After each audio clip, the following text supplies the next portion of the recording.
नमस्कार। आज बात करते हैं एक ऐसे नाम की जिसने इंडियन म्यूजिक सीन को, खासकर पॉप और हिप हॉप को, हमेशा के लिए बदल दिया। हम बात कर रहे हैं यो यो हनी सिंह की। हमारे पास ना उनके करियर और जिंदगी से जुड़े कुछ सोर्सेज हैं जिनसे आज कुछ खास बातें निकालेंगे। स्वागत है। हाँ, हृदय सिंह मतलब यो यो हनी सिंह, उनकी कहानी सिर्फ हिट गानों की कहानी नहीं है। ये कहानी है पंजाब के एक छोटे शहर से निकलकर पूरे देश पर छा जाने की। शोहरत, फिर वो मुश्किल दौर और फिर वापसी। हमारे स्रोत इन्हीं सब पर रोशनी डालते हैं। हाँ बिल्कुल। इन सोर्सेज में उनके शुरू के दिन, म्यूजिक की पढ़ाई, करियर का वो बड़ा धमाका, फिर वो विवाद, पर्सनल स्ट्रगल और हाँ, वो जबरदस्त कमबैक सब है। तो कोशिश ये है कि इन सबको जोड़कर एक पूरी तस्वीर देखें, समझें कि क्या था जिसने उन्हें इतना बड़ा बनाया, क्या मुश्किलें आईं और कैसे वो वापस आए। तो फिर चलिए शुरू करते हैं। होशियारपुर से निकली इस आवाज की कहानी को थोड़ा समझते हैं। उनका जन्म हृदय सिंह, 15 मार्च 1983, होशियारपुर, पंजाब। लेकिन बचपन तो दिल्ली में बीता ना उनका। सोर्सेज बताते हैं कि फैमिली बाद में दिल्ली आ गई थी। जी, स्कूलिंग दिल्ली में ही हुई, लेकिन म्यूजिक का कीड़ा तो था। और सिर्फ जुनून नहीं, इसे सीरियसली लिया उन्होंने। स्कूल खत्म करके वो लंदन गए। वहां प्रतिष्ठित ट्रिनिटी स्कूल से म्यूजिक प्रोडक्शन और साउंड इंजीनियरिंग की प्रॉपर ट्रेनिंग ली। ये इंटरेस्टिंग है। उस टाइम पे जहाँ कई लोग बस टैलेंट के दम पर आगे बढ़ते थे, इन्होंने बाकायदा टेक्निकल ट्रेनिंग ली। इसका कितना असर पड़ा होगा शुरू के काम पर? मेरे ख्याल से तो काफी गहरा असर रहा होगा। देखिए, टैलेंट अपनी जगह है, लेकिन प्रोडक्शन इंजीनियरिंग की समझ वो आपको अपना विजन ठीक से एग्जीक्यूट करने में मदद करती है। आप सिर्फ धुन नहीं बना रहे हैं, आप पूरा साउंड बना रहे हैं।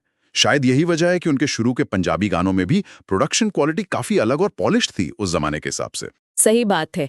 लंदन से वापस आकर, जैसा सोर्सेज बताते हैं, वो दिल्ली और पंजाब के म्यूजिक सीन में एक्टिव हो गए।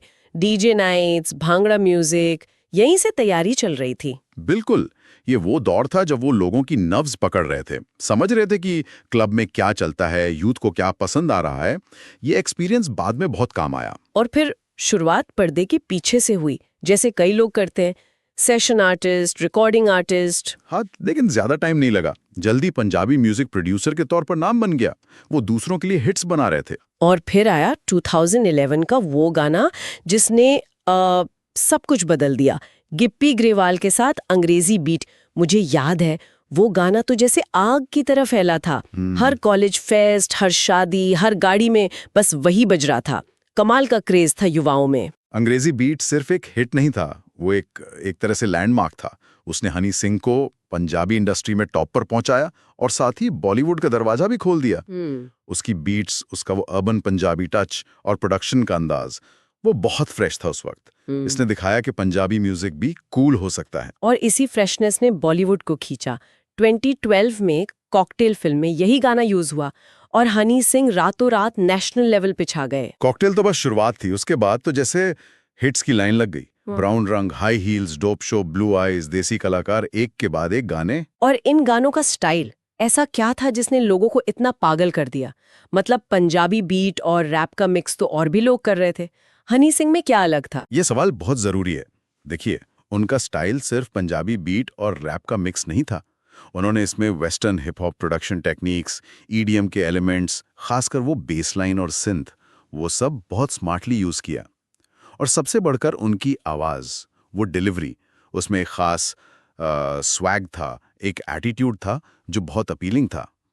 ये मिक्सचर सिर्फ म्यूजिकल नहीं था, कल्चरल भी था। देसी जड़ें और ग्लोबल साउंड का कॉकटेल, ये उस वक्त नया था। अच्छा, तो ये यूनिक साउंड और वो एटीट्यूड। और फिर आया चेन्नई एक्सप्रेस का लुंगी डांस।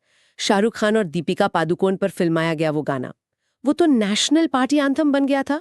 उसने तो उन्हें एक अलग ही लेवल पर पहुंचा दिया। बिल्कुल, लुंगी डांस ने ये दिखाया कि हनी सिंह सिर्फ क्लब हिट्स नहीं, बल्कि प्रॉपर बॉलीवुड मसाला एंटरटेनर गाने भी बना सकते हैं। ये उनकी वर्सेटैलिटी दिखाता है और शायद एक्सपेरिमेंट करने की हिम्मत भी। वो रुके नहीं। और इस जबरदस्त पॉपुलैरिटी का असर सीधा कमाई पर भी दिखा। सोर्सेज बताते हैं कि 2012 से 2014 के बीच वो इंडिया के सबसे महंगे म्यूजिक आर्टिस्ट थे। कहते हैं एक गाने के 70 लाख तक चार्ज कर रहे थे। उस टाइम पे ये बहुत बड़ी बात थी। हाँ, ये आंकड़े बताते हैं कि उनकी डिमांड कितनी थी।